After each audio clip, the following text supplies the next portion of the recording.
Oh, what did I say, Tara? You're gonna sit in? I'm sorry. What did I say? I'm sorry. I'll put it on airplane food. DanDans, welcome to, this is a very special video. What we're going to do on this video is this year, believe it or not, I don't even know if you believe it, this is the 10-year anniversary of 616 Entertainment existing. I don't want to believe it. Isn't that insane? Ugh. What we're going to do on this video is basically cover the entire history of what the fuck we've done on this channel. And some things we'll have like little memories from making them to add in. Some of these we're going to spend 2 seconds on and move forward because there's not much to say about them, and we've covered them before. We've done a lot, so we can't spend an hour on everything. That would be 23 hours. We've only done 23 things? Whoa. You got a fresh new haircut. You're looking good. It's not that fresh. You got it yesterday. But I mean fresh in the style of like, nice haircut, bro. My name is Ian. This is the artist formerly known as Mike Charles. Off screen is the beautiful Tara Darcy. How you doing? So what we're going to do is we're going to start, obviously, at the beginning. 2007. Mm-hmm. First video that ever went up on the channel. Starred myself, and it starred Bathroom Money, the Moon Man, Tim Ewers. The name of the video was 332 Java. I wasn't in that one. You were not. I wasn't alive. You were alive, but I didn't know you. we knew each other in high school. But we weren't like friends yet. I guess so. We met in freshman year. The interesting thing about 332 Java was that's the first video that ever went on the channel and it's gone. No one can watch it. Which is good. You hated that It's video. the worst video you've ever created. Tell the DanDans what that video was. It's just Tim Ewers. He wants Java. What's Java? I guess it's supposed to be coffee, but it's just the prop is just a bottle of water. And he's just like walking around doing like a dumb voice. He goes, Java. He like goes in the fridge. He's like, there's no Java in here. And that's the whole thing. Eventually, he's just walking around looking for Java. Yeah, and eventually he found Java. And he did this bit where he would hold it over here and then he would walk closer to it and the bottle would get closer. And then I found out later he was knocking off Napoleon Dynamite. Yeah, he would slam it as fast as he could. For whatever reason, I thought him chugging this water super fast was like the funniest fucking thing I'd ever seen. Like, anytime he would pick up a bottle of water in real life, I'd be like, do the Java chug. But that video is gone because I think I used some song in there. And back 10 years ago on YouTube, if you use a song that didn't belong to you, they didn't put ads on it and be like, hey, don't really do that. You don't own this. They just took it down. So all that original footage is gone. That video is gone. It's never to be seen again. So that's a cool little piece of information that the DanDans may or may not have known. Earlier I said it was good that it was gone, Mm-hmm. but I would like to see it one more time. It's too bad. And be nice if it was be there in the history books. Maybe somewhere in like the ether, Mm-hmm. in the internet, somewhere it's hidden. And some expert coder can hack into it. I was going to ask if there's anybody out there. I know there's that thing called the Wayback Machine, where you can go to WCW.com from like 1999 Mm-hmm. and see how shitty their old website used to be. Is there any way to do that with an entire video file? Can anybody find that? I don't think so. I don't think so. Maybe YouTube can. What would Uncle Bill say about 332 Java? About finding its grave? I think he would say, I need a knife. That's it? Yeah. Okay, we're moving on to the next year. That was the only thing of substance that happened in 2007. So in 2008, this is year 2, the channel was a lot busier. And one of the first things that happened in 2008 was Demolition Dad.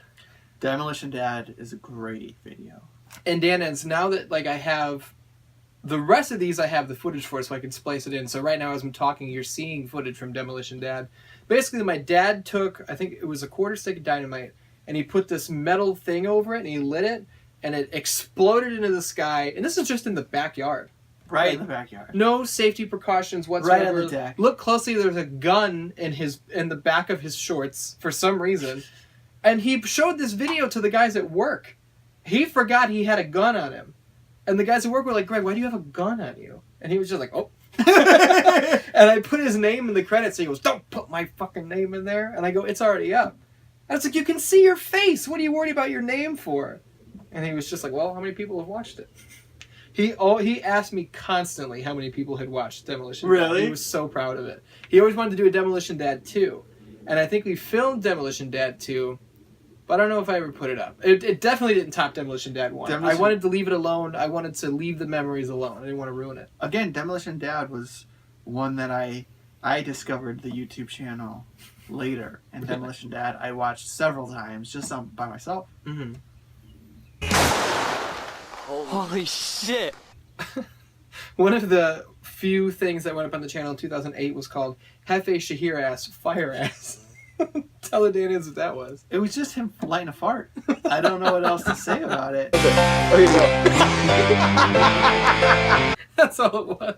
And then I remember there was like maybe 2 videos where he made appearances, and they used the same music. That's the next year. Yeah. So the biggest thing that happened in 2008 was Los Alpos Variety Snaps. Mm-hmm. That was like the first ongoing series that ever happened on this channel. And Los Alpos Variety Snaps was this band from Holland, and they didn't play real music. They just played Rock Band on PS3. And we marketed it as this new band, and they had an album called Doing It for Guy. Guy was my real life ferret, whose name was not Guy. Hans was just drunk one night and was just like, "Guy, man, that's Guy. He's our mascot." This is before the band existed. Our mascot, who's our? He was just shitface.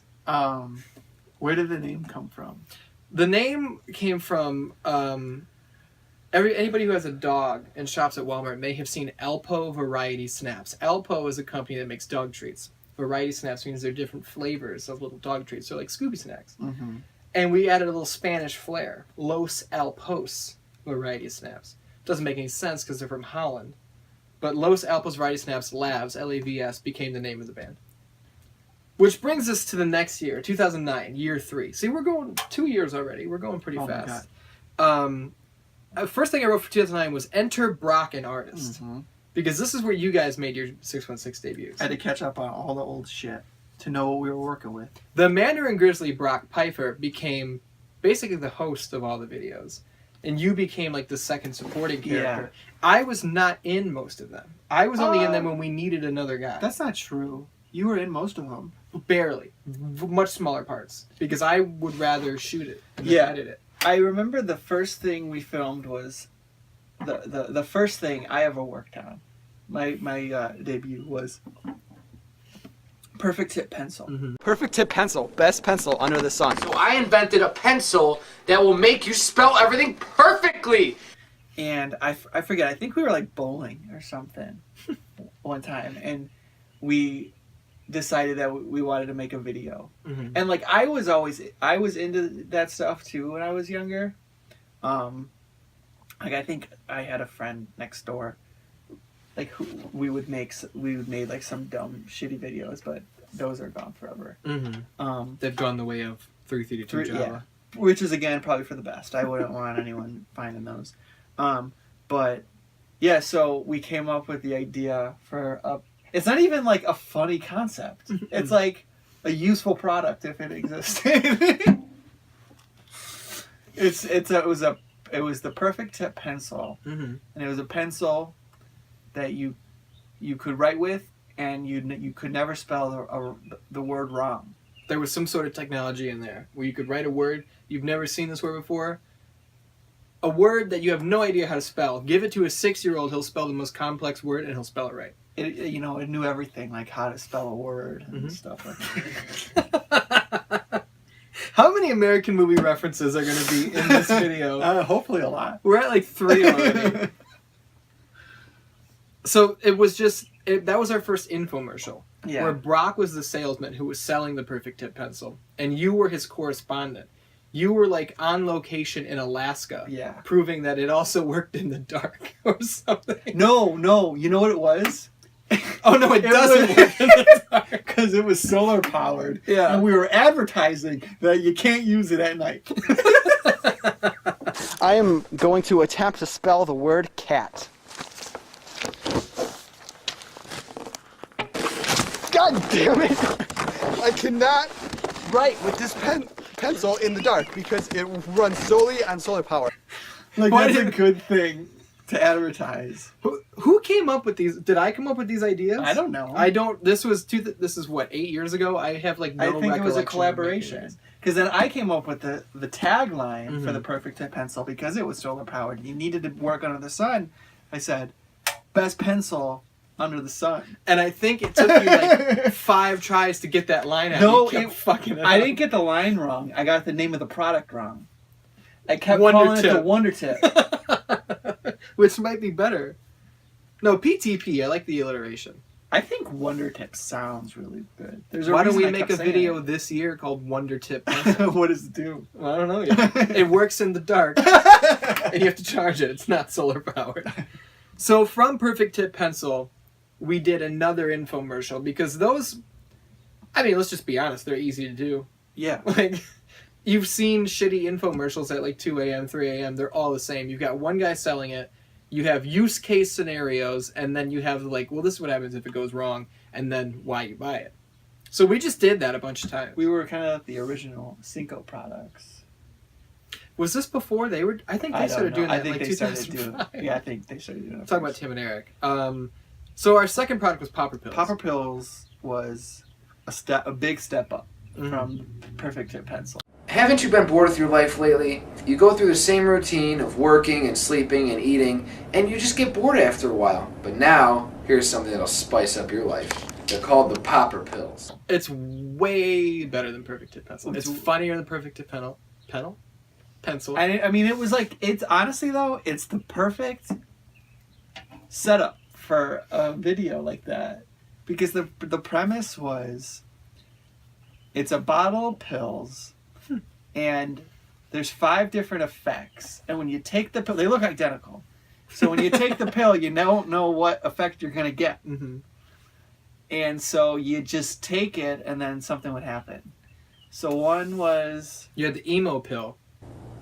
God damn it, you got the emo pill.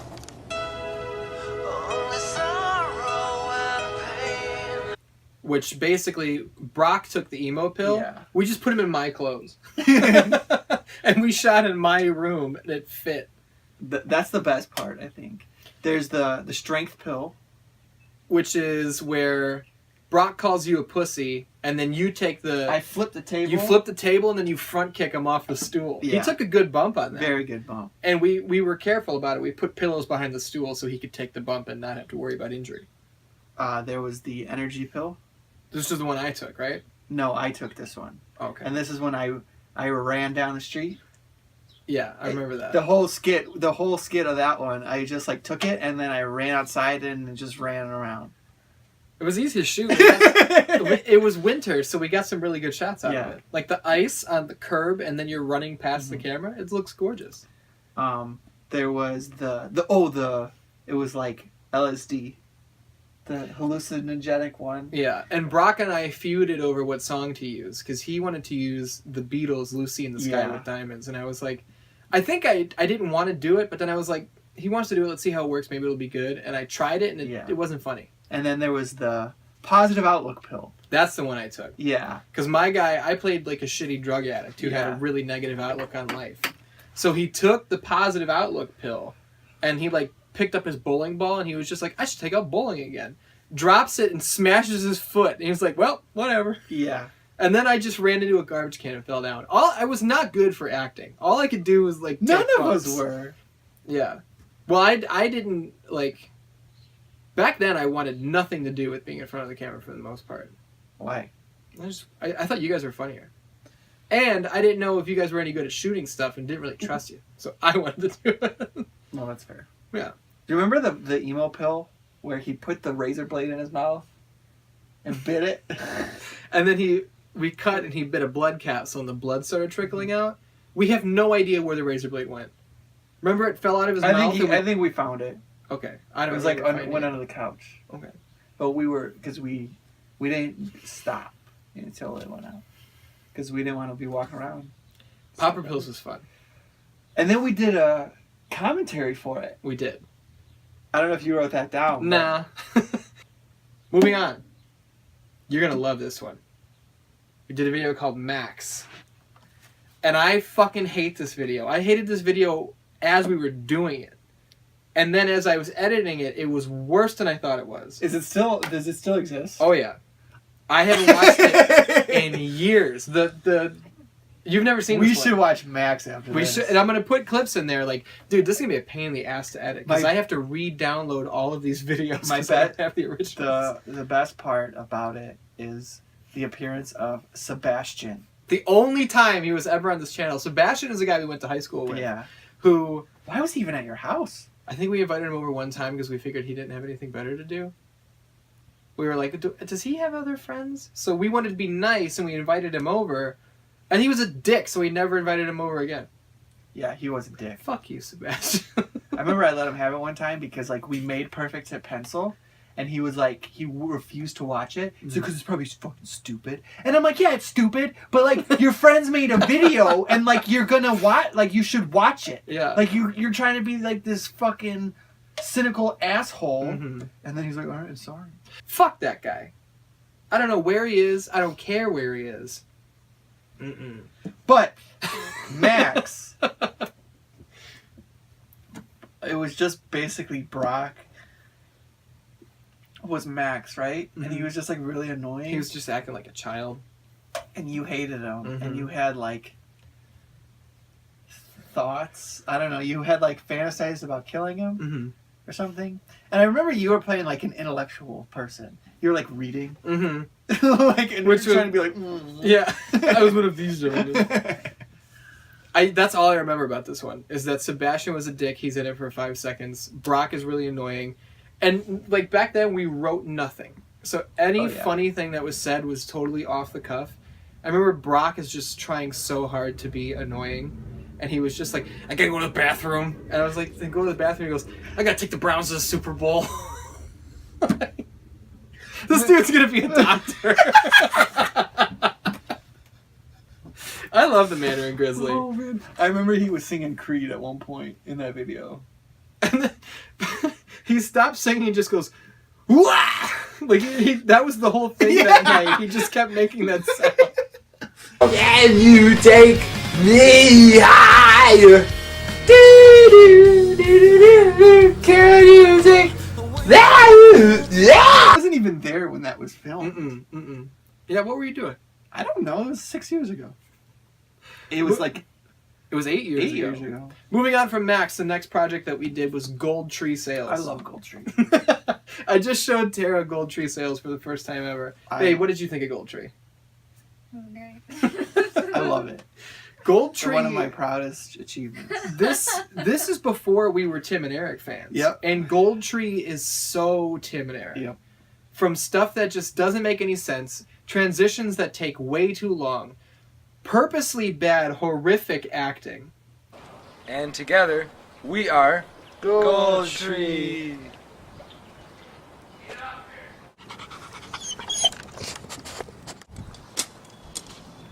We were like hillbilly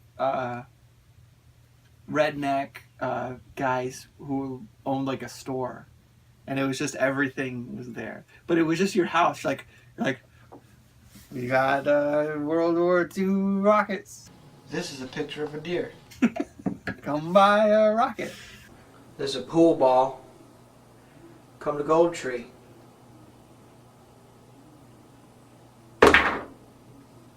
That Gold Tree $1. And it was very Tim and Eric, but we had never seen it. I think what this was based on was the videos that were getting popular on YouTube, like at the Red House, Yeah. where black people and white people buy furniture. Like the bad Um, infomercials. Joe's Barbecue and Foot Massage. Like those terrible commercials that were online. We were like, we could do one of these. Yeah, and I just remember there were some really just like random shots Mhm. where like there's one shot of I think your dad was shooting a bow and arrow at the tree, Mhm. and so there's just like a 2-second shot of like the arrows hitting the tree, and then there's one of me standing near the shed, and a tennis ball just comes and like hits me like an inch from my head. You did a great job of not even reacting to it. I just kind of look at it. After Gold Tree, we did Gold Tree's great. the light bulb body. The light bulb body. A weird one. You've never seen this one either. This one, I watched 10 seconds of it a week or two ago because I was putting together the idea of doing this video. This is a weird one. The light bulb body, it's so fucking bad. It is so bad. Yeah. And we were just trying to do this like heightened like acting that we knew was bad. We weren't trying to be good actors, but we were like putting, I guess, just some sort of effort into being characters. Which I'm acting like this fucking lawyer guy. I'm like, how could this have happened? Oh, our friend fell. How could this have happened? Our good friend Mike Charles is unconscious. And we need to figure out what happened. But wait! There's a hole in the wall. Obviously this hole has something to do with what happened to our good friend Mike. And then at one point, Brock puts on this wig and an ECW belt and goes, I'm gonna get what he took from me. And I want to get what he owes me.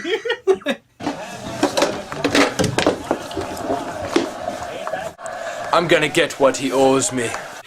The whole plot of Light Bulb Body is you're on the bed trying to fix the light bulb. Which is not broken. There's nothing wrong with The light is on, and I'm like, oh, the light bulb's on. I'm gonna fix it. Why do we unscrew it? I don't know.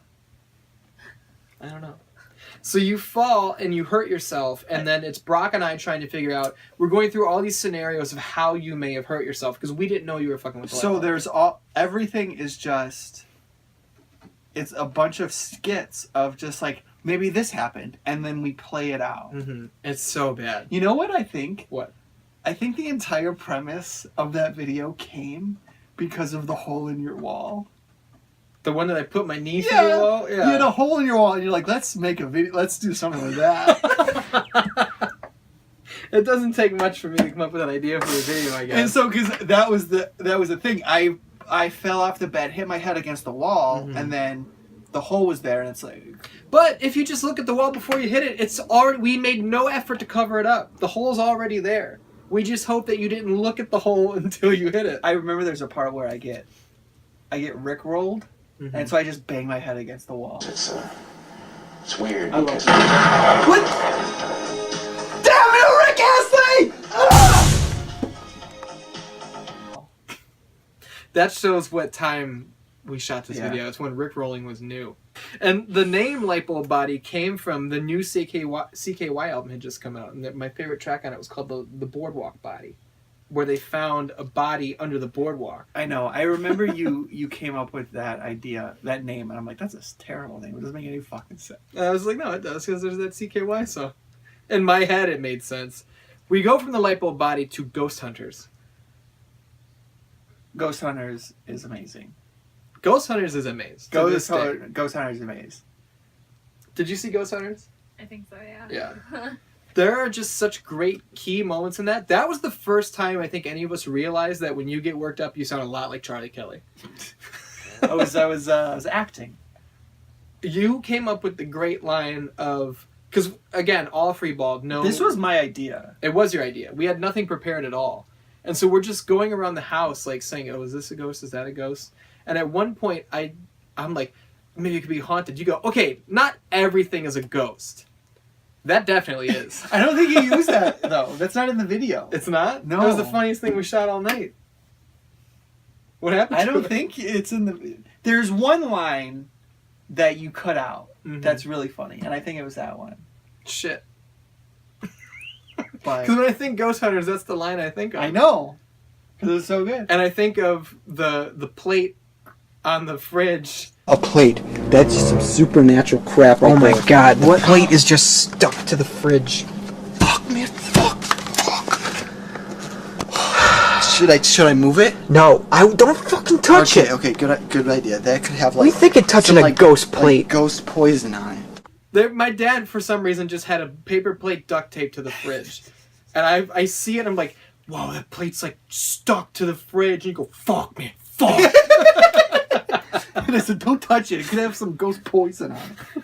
So we go from Ghost Hunters, and then I just wrote Others Include. These are just things that hit the channel in 2009 that weren't like full-on videos that we did. There was Artist vs. Cinnamon 2, where you threw up your entire McDonald's dinner into the Artist the vs. Cinnamon 1 doesn't exist. It wasn't. I mean, it happened. It was recorded. It wasn't recorded. Yeah. But we wanted to be factual. This was the second attempt, and I failed. In 2010, we're moving on. The first video we put up in 2010 was called Artist, a Fragrance for Men. This is a great video, but I hate it. This is the first time you caught heat for this channel. Mm-hmm. Well, it wasn't just because of that video. Because of all the things we mentioned. Somebody saw it and wasn't happy with me. A family member of yours. Yeah. And I think this one in particular was like...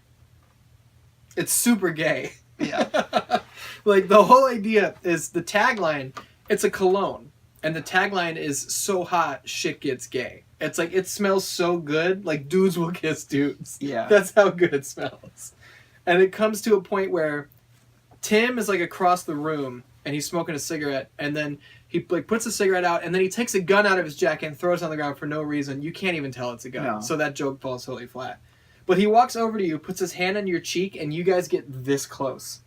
And then you look at the camera and go, I'm not even gay. And Tim goes, me either. It's so hot, shit gets gay. Hold on. I'm looking at your notes here, and you forgot to mention something. Artist gets his ass kicked. I did forget to write that down. It's one of the most viewed videos we've ever done. And it's me, dressed like a total pud, and I hit you in the ass with a kendo stick. This is like, you ready? Yeah. Is it filming? Yeah.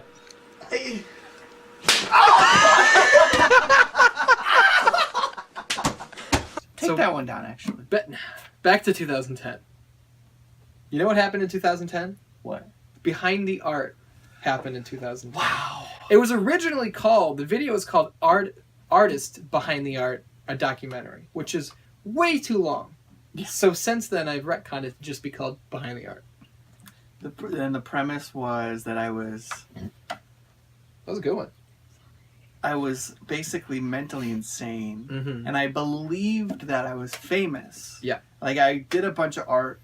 Like, I had paintings, and I'd done a bunch of stuff. Sitting on your house doing art, eating Cheetos. But I thought I was this famous artist, Mm-hmm. but I really wasn't. I was just crazy. And the documentary was about me being crazy and thinking that I'm this, like, profound and, like, rich and famous person, but I'm not.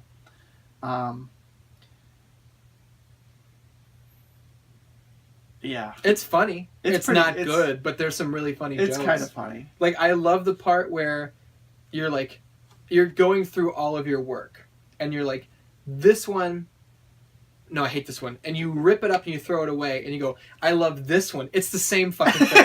It's the that exact scene was There's funny. a lot of little funny parts in there, but our terrible acting, it was, what year was this? This was 2010. I watched this video now, and I've, like, my skin was so bad that I hate even seeing myself on camera.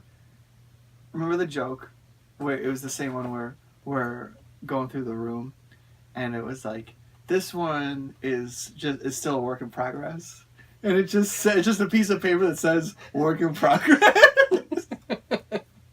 There's funny jokes in that video. So that changed the way that we did stuff. We went from kind of the infomercial sort of thing to Artists of Fragrance for Men was kind of just a commercial, not an infomercial. Yeah. But then This was a documentary. Behind the Art was our first documentary. Yeah. And then almost everything we did after that was a documentary. Because we found, like, oh, this is a new formula that works. We became MTV, where they keep doing the same show with different characters. We went from Behind the Art to A Suicide Story. Suicide Story is, I play a Texas vampire, whatever that means. You as the artist. It's the same character. It is the same character from Behind the Art. Same universe. But then later we retcon it. Yeah, it's gone. And I'm like, my thing was like, every great artist dies by their own hand. Mm-hmm. Like, in their prime. Yeah, like in their prime. Yeah, you don't want to like fade out. So I was like, I Googled how to kill yourself, and it says, Google replies, did you mean to type vampire? And like the cut is so bad, and you actually misspell it as you're typing it, and we didn't even fix it. No, that's why. No, when you typed out how to kill Oh. myself, and you misspelled like 2 Oh. words. Whatever. Google catches it. It did. So we did a suicide story, and then we're gonna jump forward to, because we've talked about that video before. Shit pants. We've talked about this one for. Tara's laughing. I fucking hate shit pants. Shit Pants is a video about me and the artist going like into the woods. He doesn't want to go in the woods because his character, when he was a kid, like got scared on a Boy Scout trip and pooped his pants. Well, and I didn't want to go into the woods. I really didn't want to. You did not want to do this video. Hey, Yeah. careful, shit pants.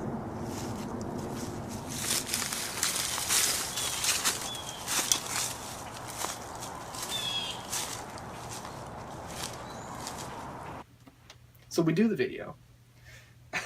You got so fucking mad at me this day. The whole time I was pissed. I was just because I didn't want to do it. And you're like, no, it'll be fine. We'll do it. We'll do it. Let's do it. Let's do it. Let's do it. Let's do it. Let's do it. And I kept saying, I'm done. I'm done with videos. I'm done with everything. But I always I honestly, this was a turning point in my life. For what? I don't do shit I don't want to do anymore. That is true. That is true. You've done stuff since that is way worse than this, but you were willing to do it. Yeah, I thought it was a good idea. So we've talked I was about on shit board. pants long before too. Yeah. We did a video in 2013 where we talked about the best and worst shit on this channel, where we covered a number of these. When you're talking about this, you should put a clip of that in, just for like the real meta. To see how different we look from then. But the best part of Shit Pants actually happened, it wasn't scripted, where you were already so pissed and Tim spit a loogie right next to you. And there was a log over your leg and you flipped it through the fucking air. He took off running because he could tell you were like shoot angry. You chased him down, grabbed him and clinched him, and were like trying to take him down and he wouldn't go down, so then you just let go of him. And he's like, because he's out of breath because he's a fucking smoker. And he goes, why'd you do that to me? And you go, because you're an asshole. And he goes, I'm tired now. I think the best part is it's not from it's you put up a second video that was like not like a gag reel, but just Between the lines. yeah. And I'm laying on the ground. You're gonna put blood on my head, fake blood, and I said, "Don't get in my hair, don't get in my hair." And you're like, "I won't," and then drops right in my hair. Like the first drop goes directly into my hair. I didn't do it on purpose. I fucking don't believe that. No, why would I want it in your hair? It didn't look as good in your hair. Like I actually, after it hits your hair, I cropped down to make it look like it's coming out of your skin. All right. I didn't want it to be in your hair. All right, next video. I don't want to talk about shit pants anymore. I hate shit pants. We don't ever have to talk about Shit Pants again. After that was Sal Melendez, a dating service. This is a good one. This was a very good one. This is the first appearance ever of Sal Melendez, and I hit you with a sweet super kick. Me? Ha! Sal Melendez! I took a good bump. You took an excellent I bump. got a concussion. You did not get concussed. I don't know. We'll never know. I showed this video to Tara, and when it cuts to like, we address in the video that it started to get too dark to finish the video, so we relocated, shot the rest of the video in Walmart. In Walmart. I And Tara was forgot. like, "Are you guys in public in Walmart?" And I was like, "Yes." And she was like, "I hate you." Walmart. I don't think it's embarrassing. I love that video. I was in the middle of Walmart wearing a sparkly. I can't even watch that video because I get such bad secondhand embarrassment for both of you. A sparkly Michael Jackson glove, a white checkered fedora, 2 pairs of 3D glasses, and I'm talking like this the whole time, which was the original Sal Melendez voice. I look pretty normal. You do. You look fine. In Walmart. But I was with this fucking guy. Yeah. So after that we did, and these we can just kind of brush over these. We did The Walking Dumb. The Walking Dumb is a horrifically stupid video. That was it was 2010. Did we ever make anything good? Yeah, we've talked about good stuff. We just made we just said Sal Melendez was good. Ass. Yeah, but it isn't. The Walking Dumb was just a spoof of The Walking Dead, and there's some funny jokes in there, but moving on. Other things we did in 2010 where I wrote a song called Tom Selleck Approves, and Tim performed it live via acoustic guitar, and it's still funny. That one's still funny. And then we did the video where we covered the process of Tim getting his first ever tattoo. Oh, and I'm wearing an Amaze outfit in that video, which consisted of white skater shoes. They were audio shoes that were so fucking puffy, they looked like the Michelin Man's feet. These baggy blue jeans, a heartogram belt buckle this fucking big. Like, I think like a tap-out shirt, this random black suit jacket, a heartogram beanie, and a heartogram necklace. And I thought I looked so cool. I thought I looked the coolest. I kind of remember, you weren't wearing a hat, or you were wearing a fedora. No, this is pre-fedora. Okay. Yeah, it was pre-fedora. But I kind of remember that video, you not wearing a hat. But that's a small detail. I could be wrong. That's just how I picture it. In 2010, we also made Thursday Night Throwdown. Thursday Night Throwdown was funny. We also, in 2010, shot you dancing at Walmart. Oh, that was for a school project. Mm-hmm. I got extra credit for that. You danced like a fucking weirdo. You did the shampoo move. I didn't know what to do. I was trying to draw as much attention to me as possible. You did. So I was in community college. I was fucking a sophomore in college at this point. And I was in a sociology class, and we had to do a thing. It was extra credit. You didn't have to do it, but if you went and did broke a social norm, like made a societal violation, and then it wasn't extra credit. You had to do it and write a paper about it. But if you filmed it and showed it to the class, you got extra credit. So I got extra credit for the video. You could have shown them any of the videos we've but that one was more in public. Sam Melendez was. That's true. But it's not the same. So yeah, I was just trying to make, now I'm a much better dancer. Oh yeah. But I was just trying to bring as much attention to me as possible. And so we were in the music section, and they had the speakers, and they were playing music. You put on, it was some country song. It was the only thing that was playing. Because you brought your iPod to put on your own song. But you can't. There was no aux port. So I just blasted it. I turned it up all the way, and I was just it was a lot of jumping. It was jumping. And then your iPod falls out of your pocket, and you think about going to get it, but then you just go back to dancing. And then the guy came by, and he just walked by. He's like, "You can't do that." That's all he said. Other 2010 videos include Sleepy Shell Guy Chronicles, chapters 1 to 13. Oh my god, there's an asshole that lives at the gas station down the street that falls asleep all the time. And we did Bro Names and Beatboxes. Bro Names and Beatboxes was this horrific video where we just kept going back and forth putting the word bro into names. In different, famous people names. How did we do it? I don't even remember. What's up, Broman Polanski? Osama Bin Laden. Jared Leto. Al Pacino, bro. George A. Romero, bro. Brogan Hua. Danny DeVito, bro. Barack Obama.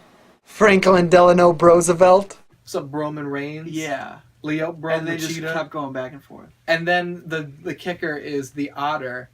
He says Adrian Brody. Yeah, and we scream at him and say that doesn't count because it already says bro. What about Adrian Brody? No! It already says bro in it! And then the beatboxes part comes in where I'm doing some shitty beatbox thing, and either you or the other's like, how do you do that? And I try to teach you. I'm like, you just move your tongue around your mouth and make noises. And then you try it and throw up all over the floor.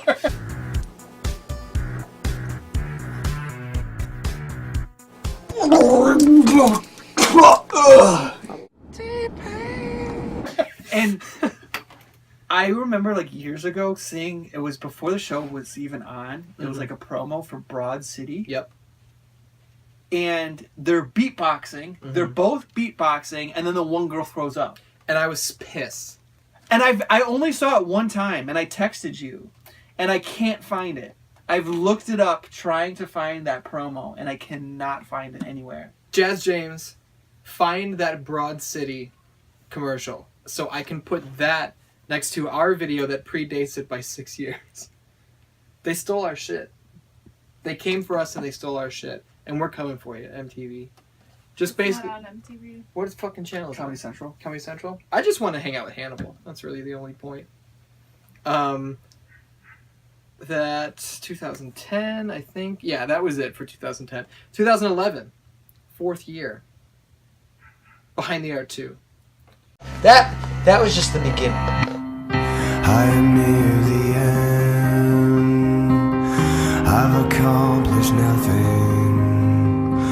And when I fall into the sky, oblivion,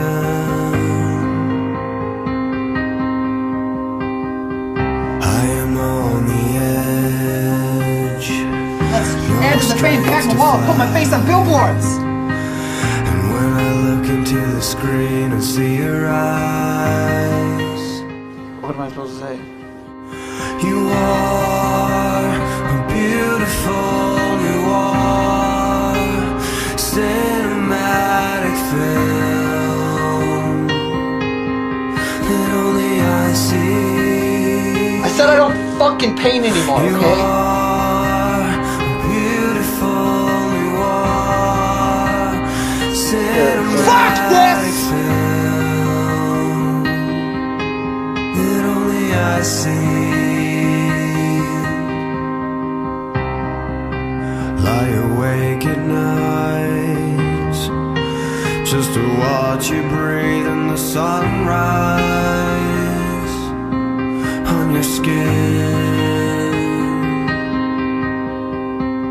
So, the award-winning film. Literally, we won 3 out of 5 awards. We won many awards. Best writing, best acting, and best screenplay. Pretty fucking impressive. Best writing and best screenplay are the same thing. No, yeah. Best screenplay, best acting, And then I think best film runner-up. Yeah, so that was it. we won a runner-up award. I don't know how. We've talked about Behind the Art 2 before. Ass Knife 1.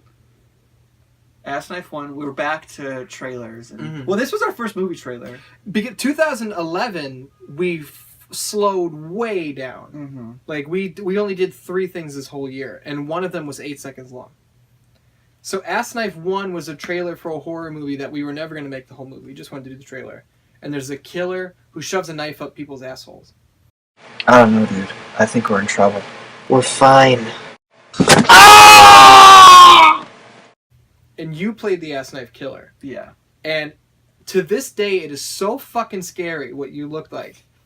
It's a fucking skin-tight Blue Man Group mask with duct tape on it, some shitty jacket I got at Goodwill, and just a black towel over your head, and it's horrifying. That mask, a little piece of trivia, also makes an appearance in Popper Pills. It does. I remember It's that. when Brock is having his acid trip. Mm-hmm. What's up, bro? What the fuck are you? What's wrong, bro? He sees that blue masked man. He sees the Ass Knife Killer. Whoa. Whoa. Okay. We gotta talk about something. So 2011 we did Behind the Art 2, we did Ass Knife 1, and then the only other thing we did in 2011 was called Don't Drown. And that was just... That was like a vine, basically. It was 8 seconds long. It's you, like, laying face down on the pool deck, gonna dunk your head in the water. And I go, what are you doing? And you go, I'm hot, I just want to dunk my head. And I go, okay, well, don't drown. You put your head in the water for 2 seconds, you go... You died that quickly. All I do is basically my hands are like this and I'm just like... And we actually shot that while we were shooting a video that never came out called Sal Melendez Life with a Rewind. Oh my god. Which was going to be an infomercial about Sal Melendez peddling a new product. It was a remote that could control time. It was Click. It was Adam Sandler's movie Click. Yep. So going on to 2012, we didn't basically after Ass Knife 1. There was over a year where nothing hit the channel. Really? We didn't do anything until August of 2012. And we did, it was called The Sessions Death Couch. My secretary tells me you got a problem. Frankly, I got a bit of a hangover right now, and I'm not impressed with your lip, so you better hurry up. I think I can fix your problems. which is it's an anomaly. That is a fucking. That's a 1 in a million video because it's the only one that neither of us appear in. Yep. Like the two people who appear in it have never appeared again. No, I haven't. The whole idea of the Sessions Death Couch is this guy Mike that I used to work with. And this other guy Daniel that I still work with. No, it was Brett. No, he's in it. But Mike and Daniel's brother, came up with an idea called Death Couch like 10 years before this, and it was going to be like a B horror movie. It was like a horror movie about a couch that like eats people when you sit on it, or some shit like that. I don't know. And we had talked about this at work forever, and then I was just like, why don't we just make it? And they're like, well, it's got to be a full movie. I go, no, fuck that. We'll come up with a way to make it like 10 minutes long. And the idea I came up with was Brett plays a guy who is seeking psychiatric help because he's having dreams about this couch that eats you. Mike plays the therapist. So he's telling like the story of the dreams, and that's where the sequence happens where the couch eats somebody. And that video is fucking funny, but nobody can watch it because the end of it, there's a gag reel, and in the background of it, there's like this Black Keys song. So it just adds a little bit of music so everything flows nicely. Whatever record label it was, pulled the video entirely. So that's gone too? No, I have it, because they pulled it from public view, but it was still in my list. So I've downloaded it since then, and I have just have to. Okay.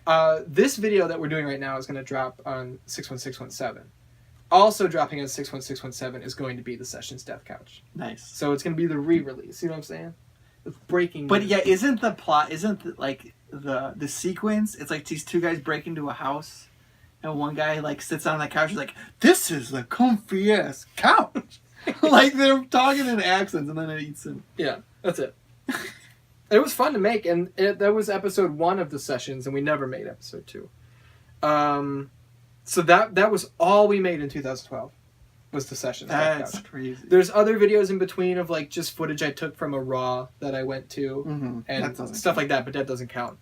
2013, the first video that went up was called Death Guy Gone Fishing. Is that with Jarvis? Yep.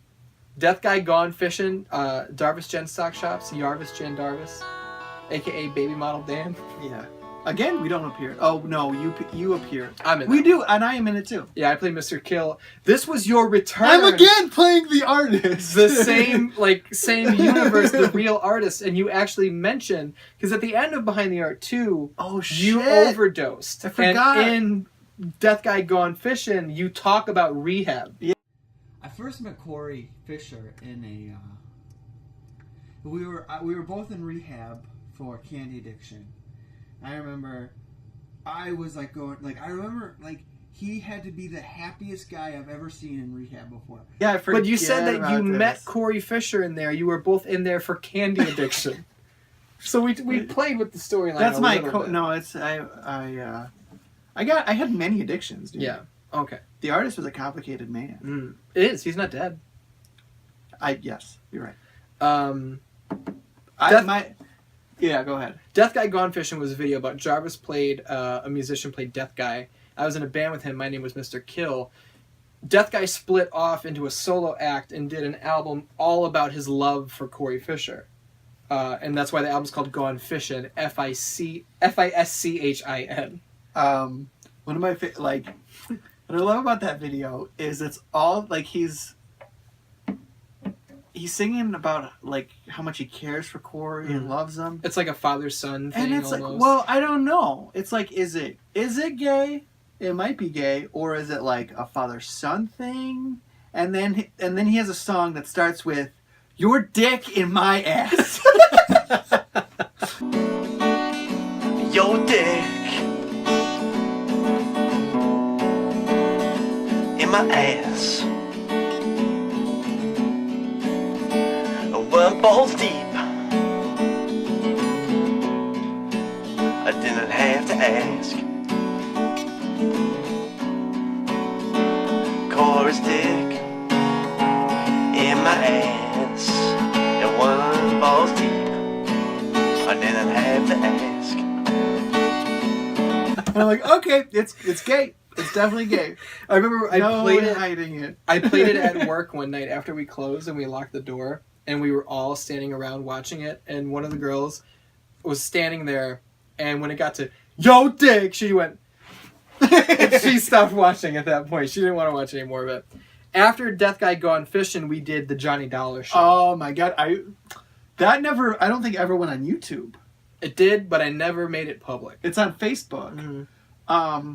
I wasn't sure if you were going to mention that. Okay, we filmed the Johnny Dollar Show, and I never fucking watched it. I watched it like 2 years later. I watched it so much longer, and I loved it. I thought it was hilarious. Okay, on 61617, Johnny Dollar Show will come up. That's got to go on YouTube. It's basically just the Eric Andre show before we knew what that was. Yeah, exactly. It's and that's probably why we love Eric Andre so much, is because we were like, oh, this is so much funnier than anything we could ever do. But it's exactly our style. I think the Johnny Dollar Show's funny. Oh, the Johnny Dollar Show is super funny. Have you ever seen that one? It's You're horrific. you're the talk show host. You're Johnny Dollar. I'm Johnny Dollar. Jarvis is your sidekick. He's my Andy Richter. Yeah. His name is Carl Starling. And then Alyssa and I are guests. Alyssa but we're on separately. Is on to promote her Tumblr, which was a cat a day. Or it was like CAT 365. She was going to draw one cat a day for an entire year. Mm-hmm. And then like it is so much like Eric Andre. I say her name is Ulysses S. Welch instead of Alyssa Lee Welch. And then said, you're here to promote your Twitter cat 24/7 cats. It's the same humor before we had any idea what that was. And then you come on to promote... What were you promoting? I don't know. Was I the artist again? Yeah. Was I promoting like Behind the Art 3? Maybe? Yeah, we never made it though. And you were wearing my John Cena lock around your neck. That was like one of my only straight man performances. I liked it. After Johnny Dollar, we released From the Vault Volume 2, which is just a collection of bullshit that we did throughout the year. And then little things that we did that weren't full-on productions. We did Gotta Prove You're a Man. I love Gotta Prove You're a Man. This is just one night, Jarvis was playing guitar, and the artist was just freestyling some songs. It's about Corey Fisher again. Take them off. Whip my dick around a little bit. Maybe put in a bowl of syrup. Like syrup? What kind of syrup? Maple? Preferably. Alright. Maybe with a little raspberry flavor to it. Raspberry flavor. We love that boy. I did 2 documentaries that were not like for the channel. One of them was I did a music video for Brett Mansky, a German music video. Is that on your channel? Yeah. Okay. And it's fun. It's fun to watch. It's some German song called Du bist du Sonne. I don't know what that means. But. Okay. And then I did a video for his girlfriend, which was a documentary. I think it was about it was like accepting gays and stuff like that. I think I did a pretty good job on it. She got an A on that project. And because I knew she was going to be playing it for her class, I slipped a bunch of shit that I like in there. I put a bunch of hymn songs in there and stuff. Well, I remember... And I was like, I'm going to pollute these kids with my music. No, I remember you put in a song. It was... I forget who the woman is. It's like an old black Motown lady. Ella Fitzgerald? It was Someday We'll Be Together, is the song? Is that who it was? I think so. And I thought that was a really good use of that song. Because it fits, but it's not what that song's about. Yeah. The lyrics still are. Because Erin was her name. She is her name. She's not dead. She wanted me to use, I think, Same Love was what it was called. It was the Macklemore song. Which it was big at the time, so it made sense to use it. And it was specifically about gays and stuff. Yeah. But I was like, that's too on the nose. Oh, I think you still used it. I did at the end. Because it was her. She requested her that I use it, so I did. So other than that, the biggest event of 2013, July 27th, 2013, the premiere of A Conversation with Corey. Wow. This was the turning point. I have a huge asshole full of poop. 1 times a day is the best charm. Well, obviously I want to take the shit out of the one I liked. I'll beat the shit out of the one I didn't like. So I was like, okay, well this fucking bitch, I'm already tired of her and it's only been 2 minutes. You sneak attacked a girl! I don't give a fuck. This isn't a game. Junk in the heart, there's junk in my mind. So hard. This was definitely the turning point because 2013 after this is our busiest year we've ever done. Conversation with Corey We've talked about it a bunch. If you are a fan of the channel, if you watch, you probably know what a conversation with Corey is. That's probably what started you on this road with us. But like, I never, confession, I never really gave a shit about the YouTube channel. Like, they were fun videos to make, but like, it was they weren't going anywhere. Yeah. Conversation with Corey, though, like, we started getting viewers and people who would like comment and watch it every week that we didn't know. Before, anytime we made a video, our friends would watch it and they would laugh, but mainly because it was just us being idiots. And if you didn't know us, it wasn't funny. Exactly. Conversation with Corey, I was like, shit, like, I felt like we might have something here with this if we stick with it. Greg Miller from IGN/Kinda Funny shared it. Episode 1. And because it was based off of his show. It was based off his show, A Conversation with Colin. And so we did our show, and he put it on his own Twitter and was like, I am proud that our show spawned this, and I'm horrified by its content. Because it's about him, like, shitting his pants or something. And, like, no, it was about, he went on vacation, like, he went camping with his grandma. And they were in, like, a trailer, and he had to shit so bad, but Corey said, the toilet? He said, you can't shit in your grandma's toilet. So he didn't shit for, like, a week. And Greg watched it and left a comment, and then all these Kinda Funny fans would comment on it and be like, this is insane. Greg came back, like, 5 times on different episodes. He, like, left questions and stuff. Yeah, we never used any of them. Yeah. But, well, one, he asked about, like, his job, and he's like, we can't talk about work. Yeah. So that was the start. A Conversation with Corey was our first ever weekly show. You know what I'm saying? So that was huge. Into 2014. Nope. No, I skipped a lot. Okay, 7/23 was Conversation with Corey. August 26th was the debut of This Game Sucks. Listen up, everyone. My name is Jim Schmelman, and you're watching This Game Sucks.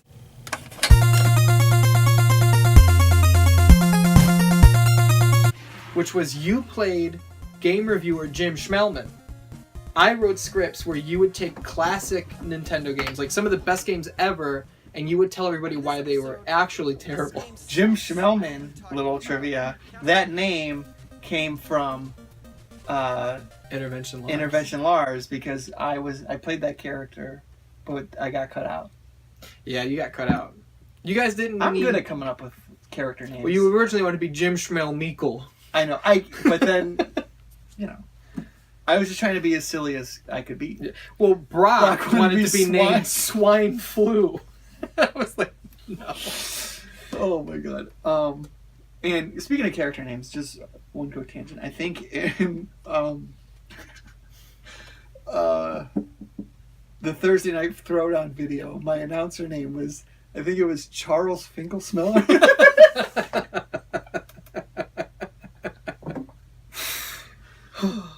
This Game Sucks was really fun. I had fun writing those scripts. I thought you were really good acting them. Those get so many views just because it's a super, like, bold and divisive title. Yeah. Like, This Game Sucks Castlevania. Like, all the Castlevania fans are like, what the fuck are you talking about? It's amazing. So they click on it and then they get most of them get mad at us because they don't realize it's a joke. It's amazing how many people don't think it's a joke. The comment that I posted on Instagram today, get your phone and let me read it because I have an idea in my head of what this guy sounded like. Here we go. This is 2 days ago at the time we were recording this. Leaves a comment on This Game Sucks Castlevania. Are you serious, you clown? What you say about my favorite game of my beloved childhood? Take a look at your own shitty face. You got no heart, no soul, no nothing. You are like a wooden stick or a tree. Standing there and talking shit because nobody wants you, stupid shit. Until Symphony of the Night, Castlevania was my favorite off all time, and it becomes something other than real Castlevania. And I replied and said, it's clearly a scripted comedy, a parody. Go eat lunch and calm down. And he responds, oh, okay, I'm sorry for that. That's the best part. People, like, they don't watch the whole thing and they don't realize that it's clearly a joke. And I remember the first episode was Ninja Gaiden. And at the end, in the credits, I put in there, I was like, this is clearly a parody. Obviously, Ninja Gaiden's awesome. And you got pissed. You were like, don't do that. Don't tell anybody it's a parody. If they don't realize it, that's their fault. So yeah. I stopped doing that. Is that still in there? In the first one? Ninja Gaiden, yeah. Okay. So This Game Sucks debuted August 26th, and then it ended on September 16th We did 4 episodes. We basically did 3 episodes. Yeah. Because the 4th one is just, it was our way of getting out of it. Because you didn't want to do it anymore. We did Super Mario 1, and then we were going to do 2 and 3 or make them separate videos. And I think I was just like, these games, I don't like them. It's the whole video. And it's over. October 6th goes live with Daddy's Duties. Yeah, Daddy's Duties is a weird... Daddy's Duties is probably the weirdest fucking video we ever made. I'm speechless. I don't know.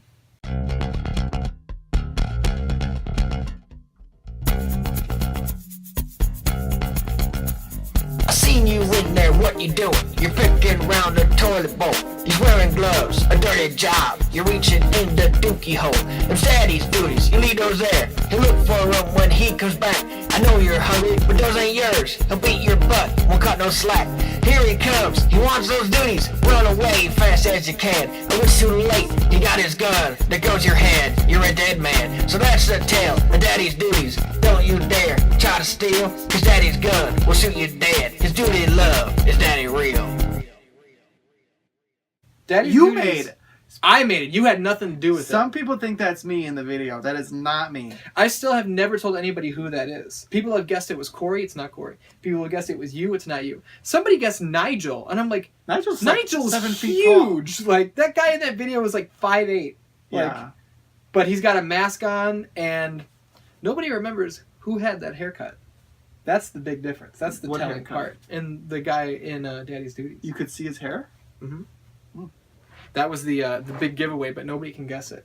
Daddy's Duties goes live. I just wrote this song called Daddy's Duties that was about this guy taking duties out of the toilet bowl and playing with them, and then the dad kills him because he's like, you made a mess with the Daddy's Duties. I remember when you played that for me. Your exact reaction when the song ended, because it was recorded on iTunes, and I go, what'd you think? And you go, what did you do? And I was like, I don't know, man. I had a lot of time on my hands. Apparently. That's how you spend it.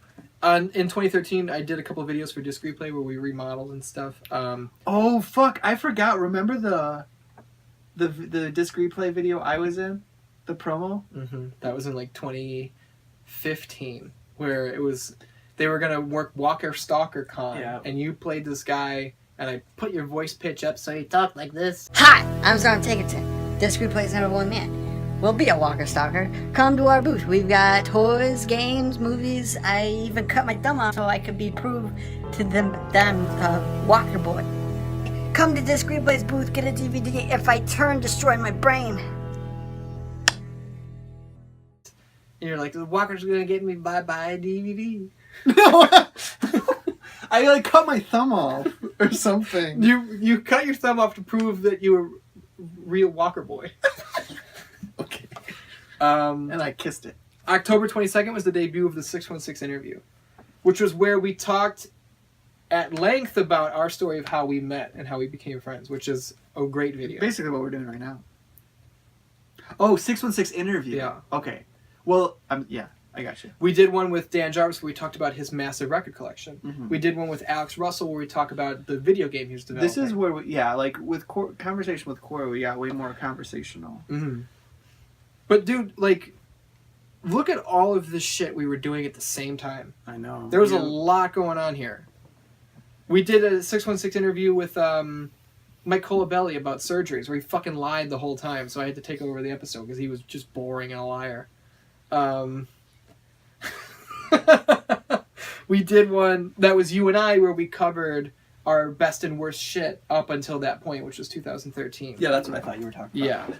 So, November 2nd is the debut of Important Questions. Another weekly show that we started in this same 3-month window. We have 4 or 5 weekly shows at one time.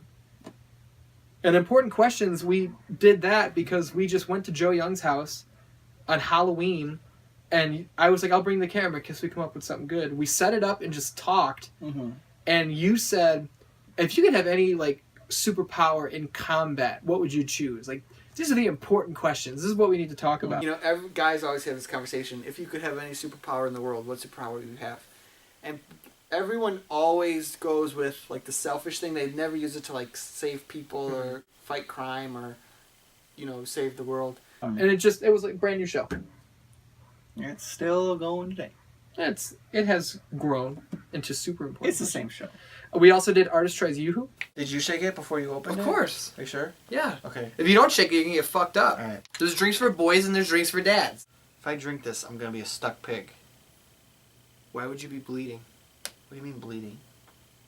Bleeding like a stuck pig. No, I mean like stuck between like two, like a rock and a hard place. That's not what that means.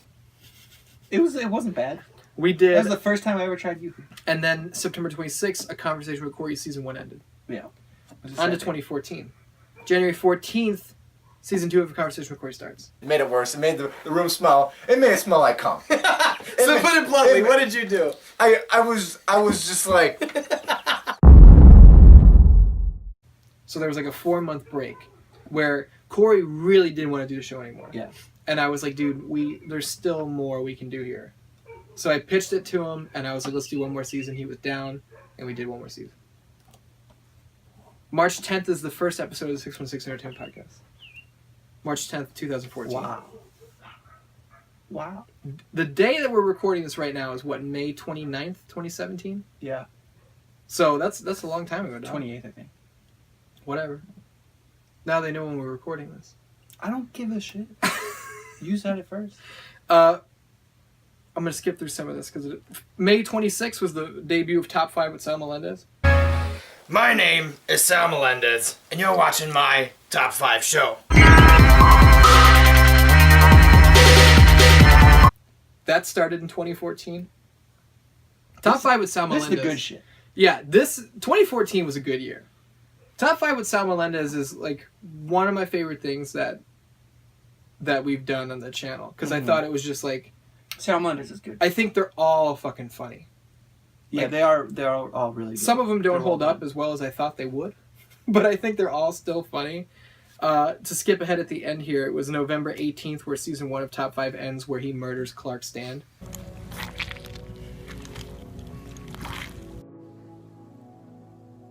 I think we might have lost him. You know, I'm not a doctor. This is just a bit. This is a show.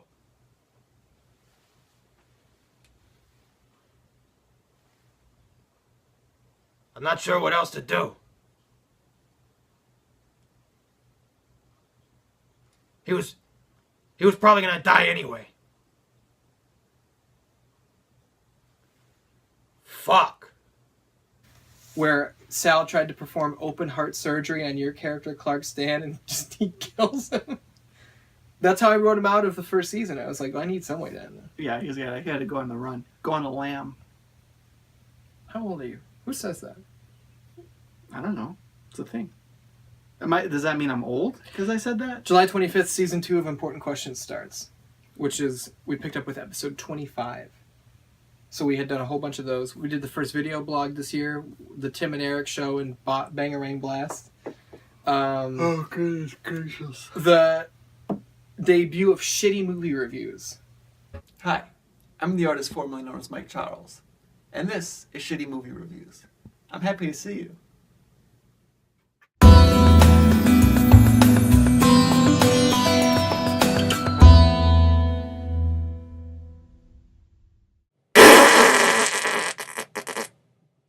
The first one we did was Green Lantern, and I think this was a turning point for you too, Shitty Movie Reviews, because this is where you already had it in your mind that you would not do things that you didn't want to do. Yeah.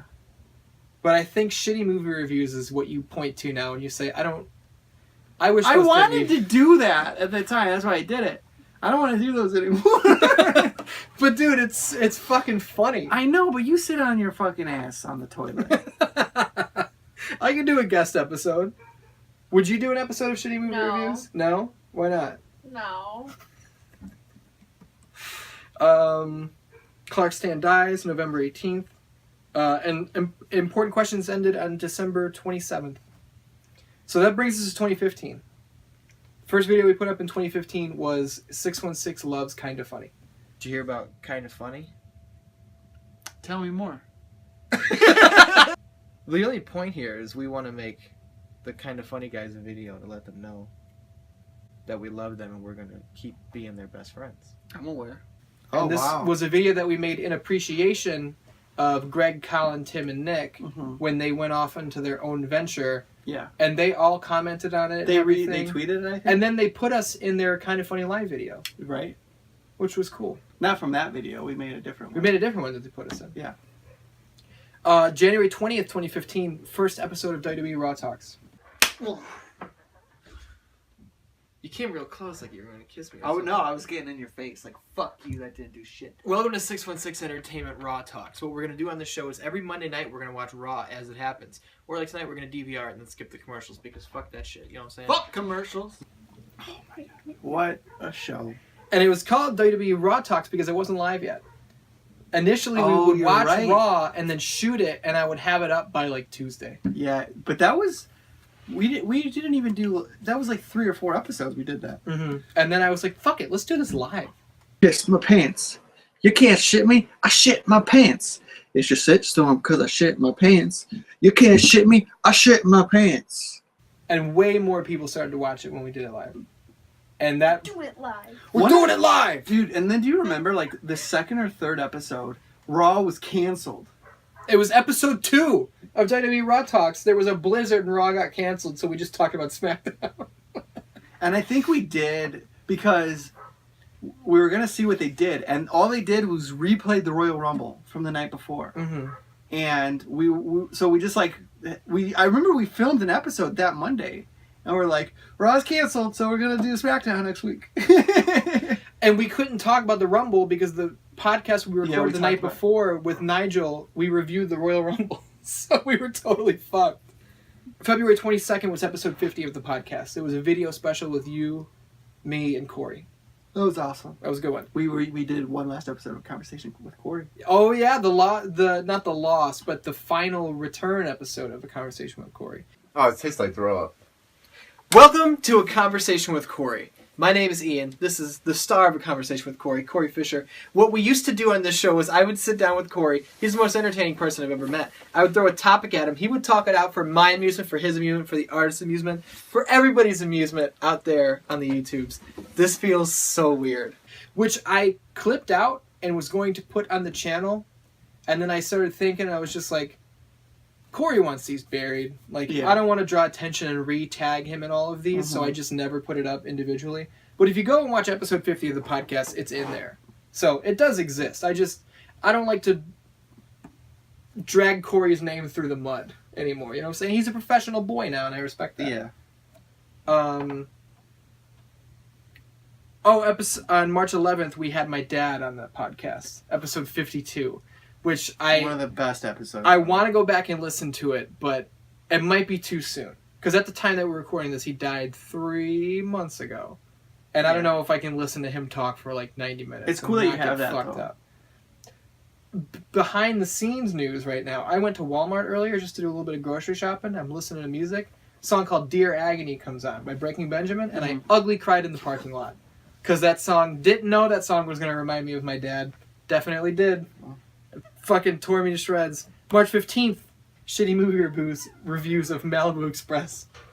We gotta watch some more of those movies. I don't know what happened to that DVD. I have no idea where it is. It's at your house. I never brought it home. I bought it. Yeah. You bought it on Amazon, and then we went to Barnes & Noble, and it was like half the price. Oh my god, I can't believe that. I couldn't believe that was there. March 20th, we did our first ever Let's Play. You played Grand Theft Auto 5. We played together. Oh yeah. That was the first one. Yep. April 19th, 2015, a day that will go down in the annals of history. Indie Film of the Year Dancer goes up on 616 Entertainment. You've got better knee action there, but you're turning a little. What the fuck do you want from me? I'm not a fucking dancer. I never paid to learn. I don't know. Fuck. I didn't ask for this. Let's talk about Dancer. We've kind of glossed over a bunch of this stuff because it's things we've covered before. Yeah, and it's new shit. Dancer was the first like short movie we had done in a long time. Forever. And I liked the concept of it, and I still like the video. I still think it's funny. Dude, Dancer is so good. Dancer is so fucking funny. And on the podcast, we've thrown ideas around and we've talked before, like, what would Dancer 2 be? And I still don't know. I almost like. I would like to do it, but part of me is like, maybe we should just leave it. Let's not ruin it. We could leave it and not ruin it, but just the simple question of what would Dancer 2 be makes me think that there should probably be a Dancer 2. Babe, you've seen Dancer, right? The video where he's trying to do Paul Rudd's moves. And he gets so frustrated. I try to just offer him advice. And he was just like, I never paid to learn. I'm doing my best and you make me feel bad about who I am as a person. Like, that's your best acting you've ever done. I forgot about those lines. I never paid to learn. I'm still putting in little clips here of videos that we've done. But DanDans, go watch Dancer. And if you YouTube Dancer 616 Entertainment, you'll get 2 top results. The first one is Captain McKay reacting to Dancer. Well, it's not Captain McKay, it's Mountain Man. Yeah. But it's Captain McKay's channel. And number 2 is the actual video of Dancer. But Dancer is still so fucking good. And what are you doing? I'm tweeting. You're tweeting, I never paid to learn? Hell yeah! Dancer is amazing. I love Dancer. You know what I feel bad about? Never mind, we'll get to it in a minute. May 22nd, 2015. What game are you gaming debuts? And this is our separate... We stopped talking about video games on the Prime podcast, 616 Entertainment podcast. And we cut it off into its own show where we talk only about video games. Way less people listen to this one. Nobody listens to it. But I still like doing it. I like doing it. It's fun. It's more content for the channel. And we do like one a month. So it's not like we're putting all this work into it. Yeah. June 15th, Season 2 of Top 5 with Sam Melendez starts. I think Season 2 is probably better than Season 1. There it was. I heard it again. It's in there. I know it's in there. You know what I've been thinking about doing? Is putting a camera on a centipede and putting it up my nose. And then when he comes out, I'll watch all the footage to find out what... I didn't see you come in. Good to see you. Oh man, you missed me, huh? Half a year goes by without Sal, and you're all in the trash, watching your balls stale fish. Comb your hair, get ready, because it's time for Season 2. This is Top 5 Monsters. July 13th, we get Kevin Coelho from Kind of Funny on the podcast, which is awesome. The most listened to episode we've ever done. Kevin's a good man. I still love Kevin. I'm not bitter at you, Kevin. July 28th is the first ever live-streamed Monopoly World Championship game where Nigel Bravo defended against Stevie Fierce, myself, and the artist formerly known as Mike Charles. Nigel retained his title that night. This was a whole another thing. Like, Monopoly live streams became a thing. Yeah. Well, and then the best was the hype videos and the promos that people would cut. That was so fun.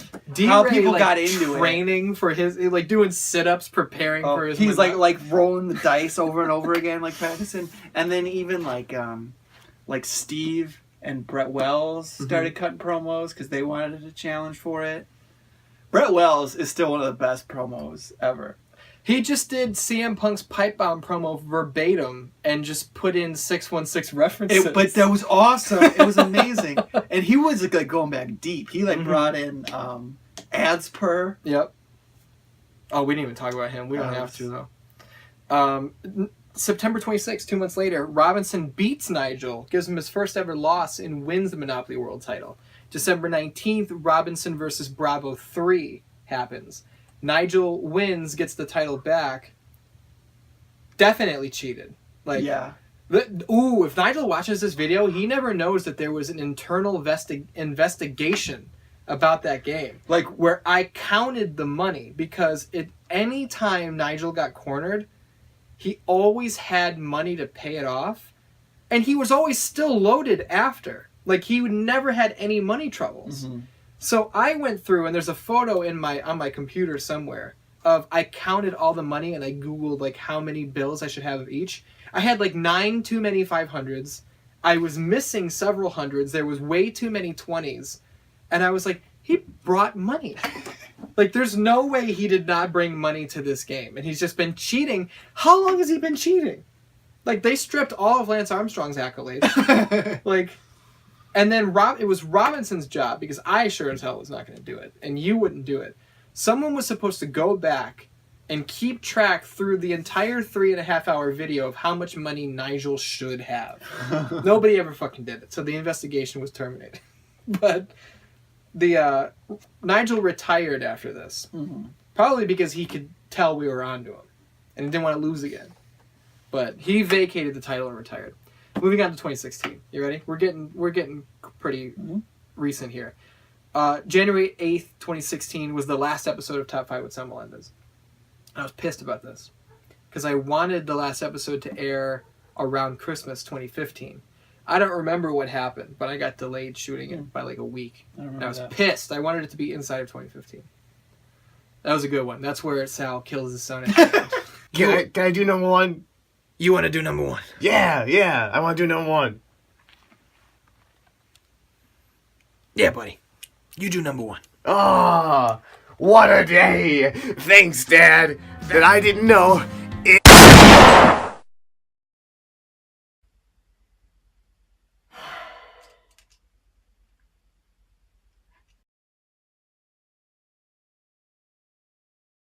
Spoilers. Shoots his own son in the... It was like over a year ago. You think everyone's seen it, though? No. January 20th, I had Gary Goodrich on the podcast, retired UFC Pride K1 fighter. That was cool. I wasn't there, but I listened to it. Gary was a good man. Oh, no, I totally lied. December 19th earlier was Robinson Bravo 2. February 7th was Robinson Bravo 3. Whatever. The day after that, R&B A Dating Show debuts. February 8th, 2016. Last time we both got dumped on the same fucking night, so much of pain, asshole. Stop hitting people. Okay. I really like hitting and or kissing me. So. I like doing anything to anyone, so... R&B A Dating Show will probably go down in history, maybe as the best show we ever did.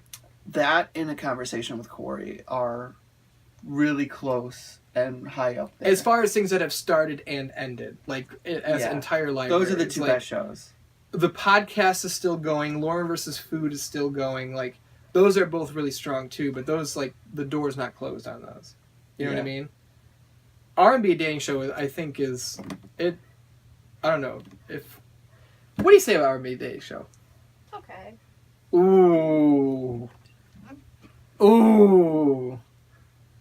I don't like that. Oh, no shade to Robinson. Ooh. The lost episode is going to air too. Yeah, the lost episode on this day, 61617, the lost episode, if I scheduled it right, kicked off the day. 5 days later, after R&B debuts, drops The News. The News. An exclusive interview with Santa Claus. Yeah. Welcome to The News. As always, I'm your host, Michael Thomas Robinson. And today we have an exclusive interview with Nicholas of Myra, or, as he's better known in the Western world, Santa Claus.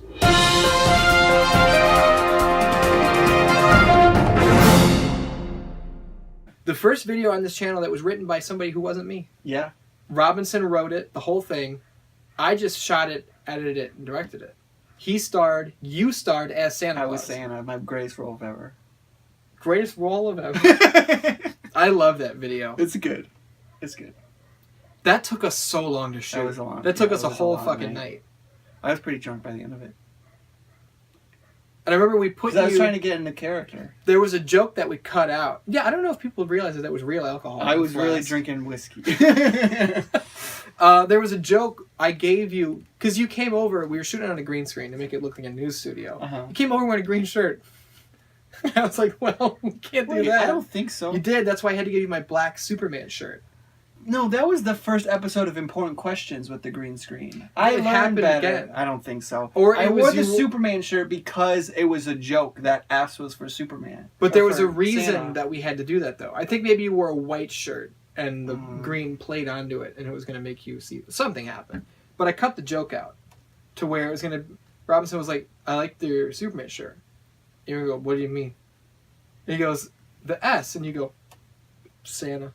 It's for Santa. February 16th, we did episode 100 of the podcast, which is where Robinson interviewed me. Right before that, we did episode 99, where Robinson interviewed you. Those are two very strong ones. March 7th, we stopped putting the podcast on YouTube. Mm-hmm. All right, that makes sense, right? What are you talking about, man? We record a podcast, we put it on YouTube, that's how people listen to it. How are people going to hear the show? What are you talking about? I can't do it.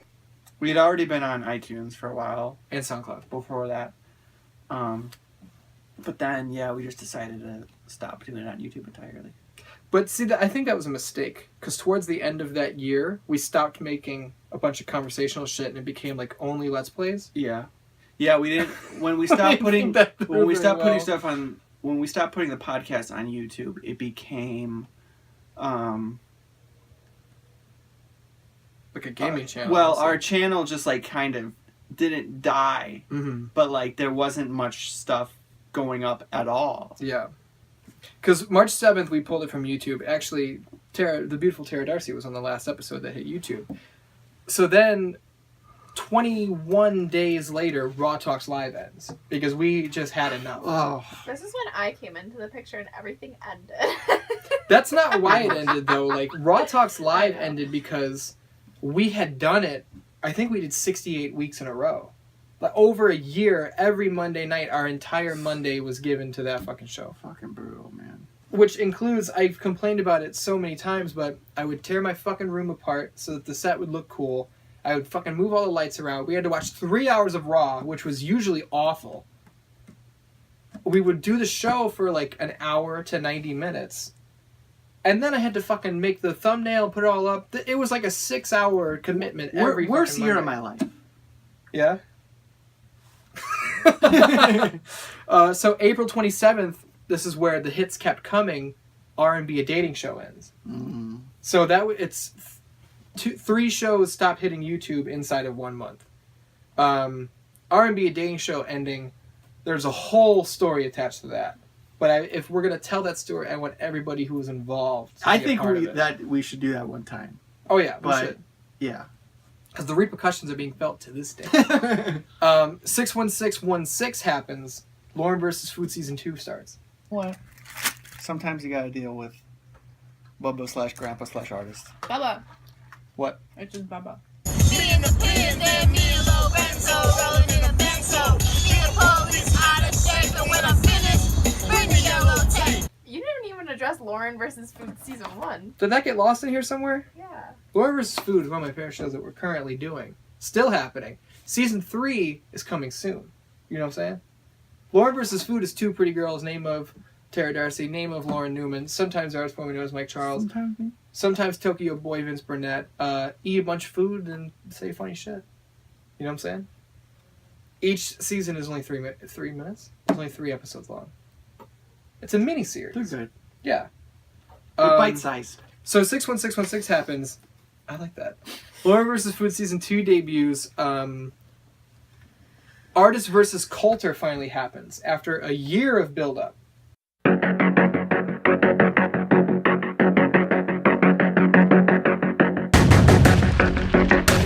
Artist, you've been talking shit for over a year now.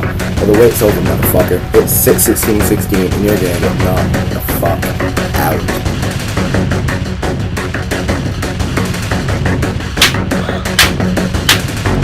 If I can do this to myself, just imagine what I'm gonna do to you, Coulter. You're gonna fucking bleed.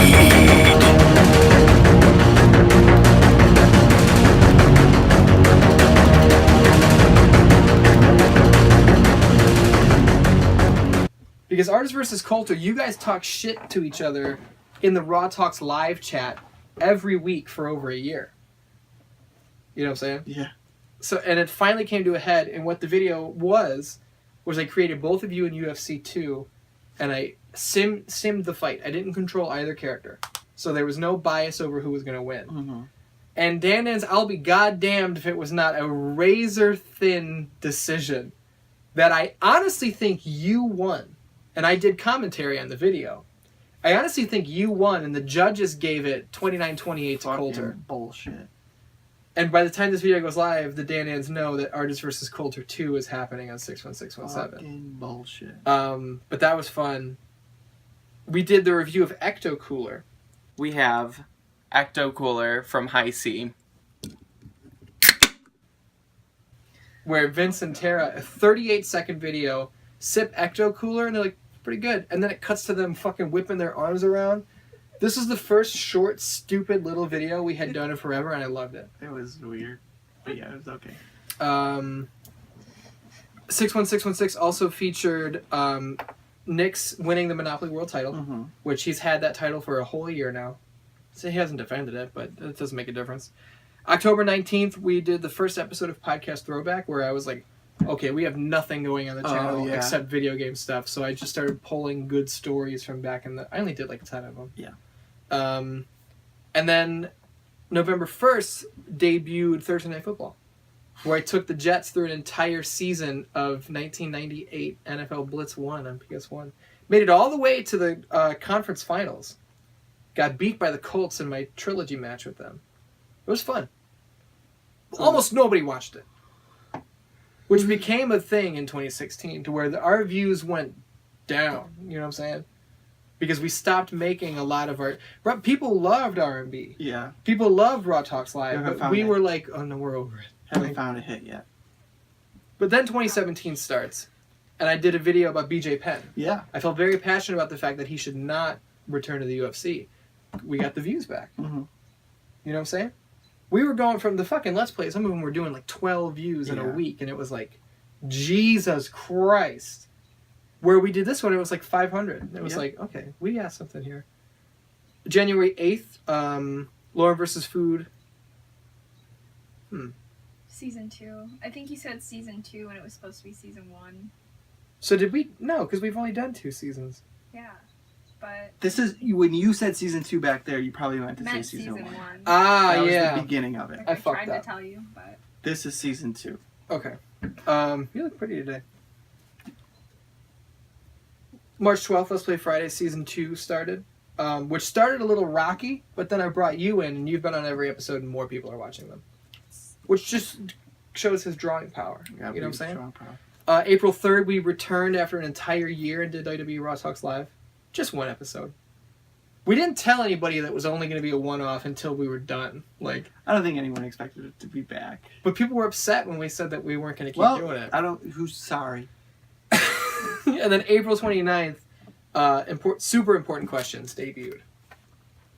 Super Important Questions is a fun show that we're doing right now. Right. I considered making this video an episode of Super Important Questions. And I was like, why would we not make it its own special thing? Yeah. This should be its own thing. And that's the entire fucking history. That's 10 years of this channel. That's a lot of shit, man. And a lot of that stuff, like, early on we offered, like, memories and shit. And then eventually we just started going, like, listing. Yeah. So I think we kind of lost steam. In the second half. Definitely. But part of it is, like, these people know. Yeah, they've seen it a million times. Yeah, dude, that's all. It's hard to believe that we've been doing it that long and we've stuck with it that long. I think I'm retiring. When? Now. That's it? I think I'm done. I think that's enough. Do you think there's enough porn in the world? No. I think there's enough. I'm going to leave and make a history podcast. Like my own history podcast. Artist Last Stand? You want to sign off? This has been the artist formerly known as Mike Charles on a weird special thing. It was a 61617 special, because every 616 is special, you know what I'm saying? My name's Ian, that's the artist formerly known as Mike Charles. This is 10 years, the entire history of this channel. That's the beautiful Tara Darcy over there, even though you can't see her. We love you. If you got all the way through this video, you know what I'm saying? Use a for real grimy DanDan. That's the only way to put it. We'll see you next year. Bye.